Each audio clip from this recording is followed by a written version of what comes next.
Tonight, our 8 News Now investigators watching your money, looking into major delays in redeveloping a historic Las Vegas landmark and eyesore. Thank you for joining us at 6. I'm Brian Loftus. And I'm Janice Valdez. The commercial center right in the heart of the valley, which was one of the hot spots of old Las Vegas, really needs an overhaul since becoming fairly crime-ridden. Tonight, 8 News Now investigator Kyle Payne asks what is taking so long to build it back up.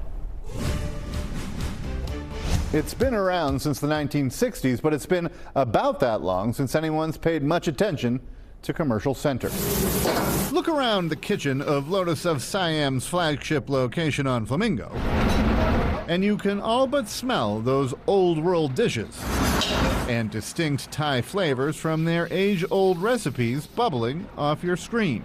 And it might remind you of an old neighborhood where Lotus of Siam got its start in Commercial Center, not far from the world-famous Las Vegas Strip. What do you remember? Everything, you know, from original Commercial Center, which was back in the 1990s, when the restaurant's second-generation owner, Penny Chutima, was a child, but not an only child. She shares a birthright with the original Lotus of Siam. You know, it's considered my mother's firstborn, even though I am. So it's no surprise when her mother told her it was time to reopen the restaurant that put Lotus of Siam on the map here in Las Vegas and made it a destination for tourists the world over, Penny Chutima did as she was told, even though another thing she remembers is the rough neighborhood around their business at Commercial Center. People said this was the most scariest plaza in Las Vegas. Crime. High crime. Hookers. Plenty.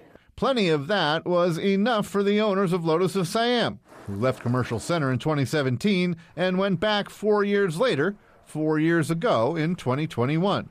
They're closed for now, revamping their business and restructuring this humongous old building just in time for Commercial Center to do a revamp of its own. We're actually bought a couple of buildings here that we're going to tear down and make them into ideally museums and different office space. Space they've got. Commercial Center is enormous. It's in Clark County Commission Chair Tick Sagerblum's District E, and the Commission will see plans in May for a brand new redeveloped Commercial Center.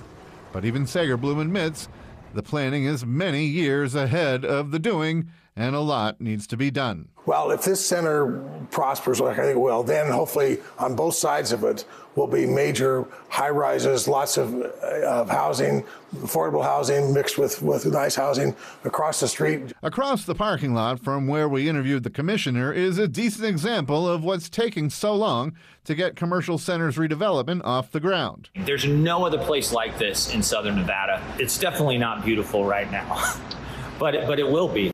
It's been rough, though, opening a new restaurant here. The owner, Derek Stonebarger, says there have been major slowdowns getting to the finish line. But he's never stopped over the 2 years he's had to deal with utility company delays and other unforeseen setbacks.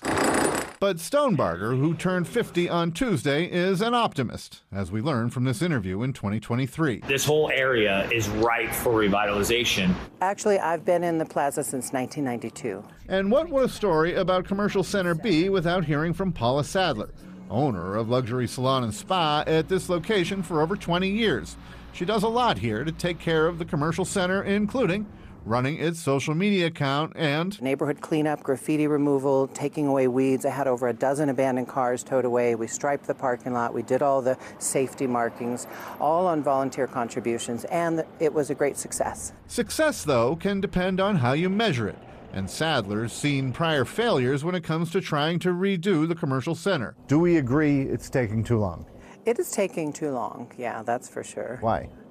Well, there's a lot of reasons for that. One of the main reasons was in 2008, 2009, we had the Great Recession. Sadler says half of the businesses inside Commercial Center had to close, and that Commercial Center, over its long history, doesn't endure economic downturns particularly well, and thinks any real progress is 5 to 10 years away, and she hopes redevelopment doesn't raise her rent or force her and the other small business owners at Commercial Center out. I'm a proponent for redevelopment. I think it's wonderful. It's great. Just make sure that they take care of the people that are here now. And for people like Derek Stonebarger, the owner of Artie's, there's a different kind of perspective. I think that the future is really bright for the area, for art and culture and community.